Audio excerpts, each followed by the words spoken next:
Assalamualaikum warahmatullahi wabarakatuh. Kali ini kita akan membahas tentang best practice manajemen ASN yang ideal.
Best practice atau praktik yang bagus untuk manajemen ASN yang ideal menurut kami diantaranya adalah penempatan kerja sesuai dengan kompetensi.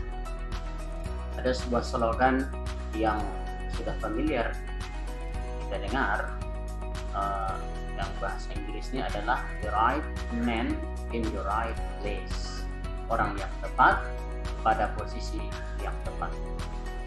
Menurut saya prinsip ini atau slogan ini haruslah diterapkan dalam rekrutmen ASN, karena apabila tidak sesuai dengan kompetensi maka pekerjaan itu menurut saya tidak akan menjadi tidak sukses atau tidak akan menjadi mudah. Best practice yang selanjutnya dapat diterapkan dalam manajemen ASN adalah adanya reward dan punishment. Reward dan punishment ini menurut kami sangat ideal agar ASN dalam bertugas itu selalu menjunjung tinggi kualitas dalam pekerjaan.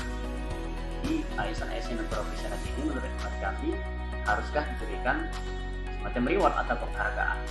Dan ASN yang tidak profesional atau justru sering sekali melanggar atau membuat kesalahan, maka sewajarnya lah diberikan punishment. Kedua hal yang saya sebutkan tadi sebenarnya sudah ada dalam manajemen ASN. Tinggal kita hanya berikan dukungan supaya yang kedua hal tadi diperkuat lagi, kemudian juga tidak perlu kembangkan yang kita kenal sebagai sistem merit. Sistem merit adalah kebijakan dan manajemen ASN yang berdasarkan pada kualifikasi, kompetensi, dan kinerja secara adil dan wajar, dengan tanpa membedakan latar belakang politik, ras, warna kulit, agama, asal-usul, jenis kelamin, status pernikahan, umur, dan atau kondisi kecacatan. Melalui sistem merit, ASN akan mendapatkan bentuk reward dan punishment sebagai dampak dari produktivitas kinerjanya dan diharapkan mampu memenuhi aspek equality di kalangan ASN.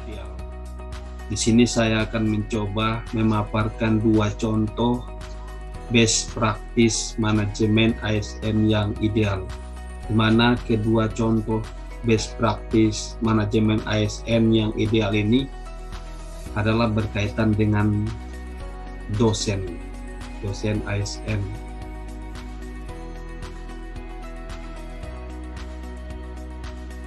Salah satu contoh best practice manajemen ASN yang ideal adalah menulis karya ilmiah yang original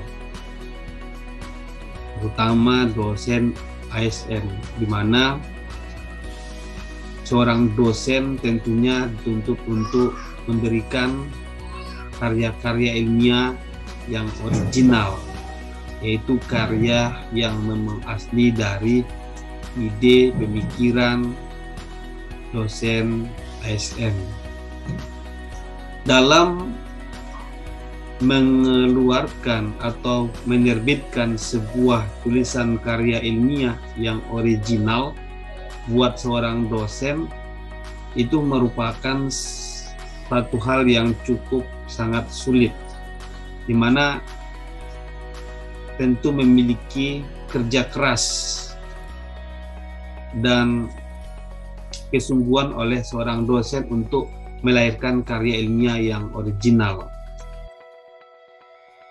di mana untuk melahirkan sebuah karya ilmiah yang original, seorang dosen harus melalui beberapa tahapan-tahapan, terutama aplikasi-aplikasi yang bisa mendukung melihat tingkat plagiat tulisan yang akan dipublish seorang dosen ASN.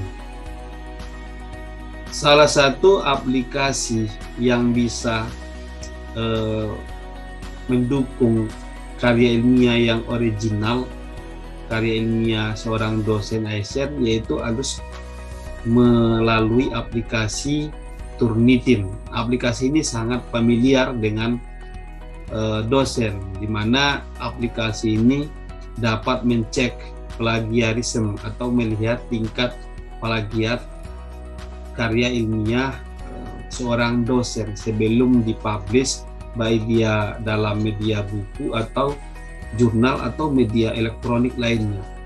Tentunya sebelum dipublish itu harus dicek tingkat plagiarismenya, terutama lewat aplikasi Turnitin yang cukup sangat mudah dan gratis.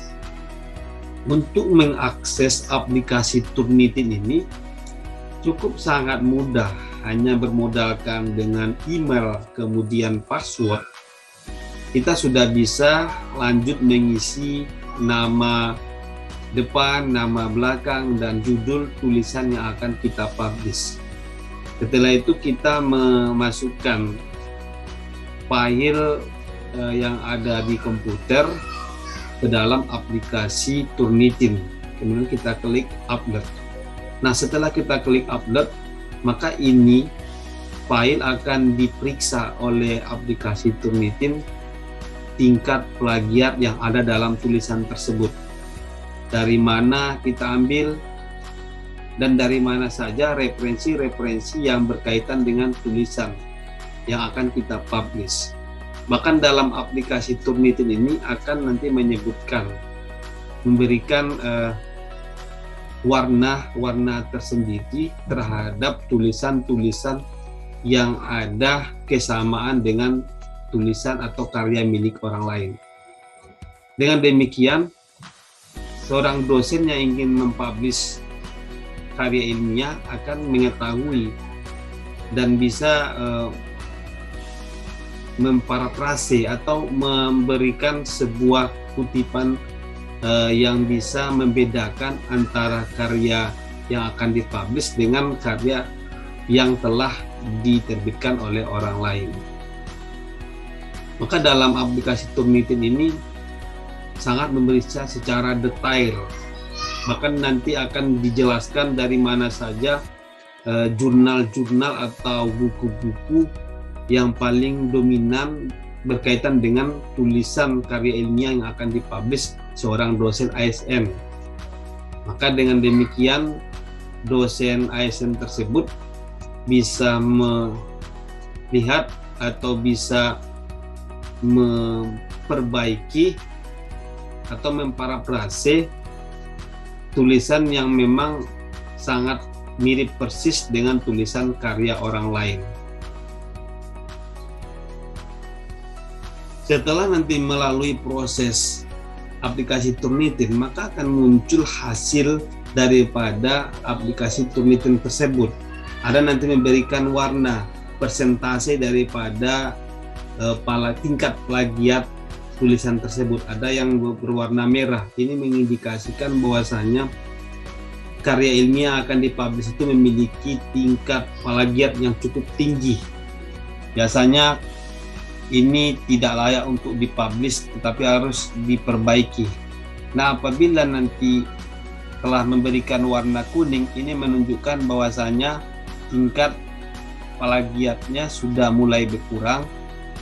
Apalagi nanti kalau sudah mendapatkan warna hijau, itu sudah menunjukkan bahwasanya tingkat plagiat karya ilmiah seorang dosen itu sudah sangat sedikit dan sudah layak untuk dipublish.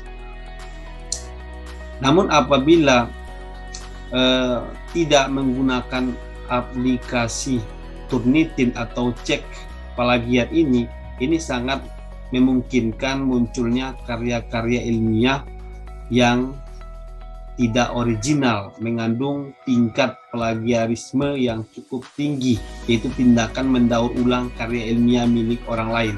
Ini sangat salah dan ini sangat bertentangan dengan manajemen ASN. Maka sebenarnya melahirkan karya ilmiah yang original oleh seorang dosen ASN itu adalah merupakan salah satu bentuk best practice manajemen ASN dan sangat berkaitan dengan kode etik ASN, yaitu melaksanakan tugasnya dengan jujur dan bertanggung jawab. Jadi dengan karya ilmiah yang original, yang tidak memiliki tingkat plagiat yang tinggi, ini merupakan sebuah kinerja ASN yang memenuhi manajemen ASN, yaitu jujur dan bertanggung jawab. Selanjutnya, salah satu contoh best practice manajemen ASN yaitu adalah selalu bekerja mengungguli indeks kinerja dosen. Ini juga merupakan salah satu best practice manajemen ASN, terutama dosen. Kalau pegawai mungkin indeks kinerja pegawai. Artinya dengan adanya mengungguli atau memberikan kinerja yang terbaik sehingga meraih event-event yang cukup memberikan sebuah gambaran bahwasanya seorang ASN, baik itu dosen ASN, kinerja yang cukup tinggi, maksimal, atau melakukan kinerja dengan baik. Terutama misalnya dalam dunia dosen ada yang disebut dengan indeks kinerja dosen. Ini diambil dari hasil penyebaran angket kepada mahasiswa dan wawancara kepada mahasiswa, di mana indeks kinerja dosen ini menggambarkan kinerja semua dosen. Nah, dari sini nanti akan lahir hasil yang rekapitulasi kinerja dosen. Maka dosen yang memiliki best practice manajemen ASN adalah dosen yang meraih indeks kinerja dosen yang sangat tinggi, yaitu ditetapkan sebagai dosen favorit. Maka ketika seseorang dosen telah ditetapkan sebagai dosen favorit karena mengungguli indeks kinerja dosen, karena telah memberikan kinerja yang bagus, maksimal, dan memberikan kinerja yang terbaik hingga meraih dosen favorit, maka ini merupakan salah satu best practice manajemen ASN yang ideal. Kemudian apabila kita lihat ke kode etik ASN, maka sesungguhnya memang seorang dosen, seorang ASN itu dituntut untuk melaksanakan tugas dengan berintegritas tinggi.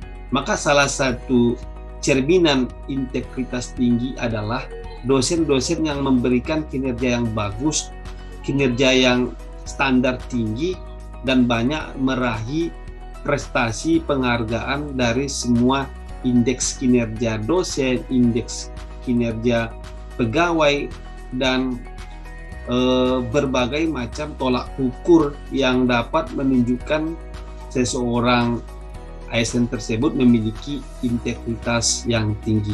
Demikian, assalamualaikum warahmatullahi wabarakatuh.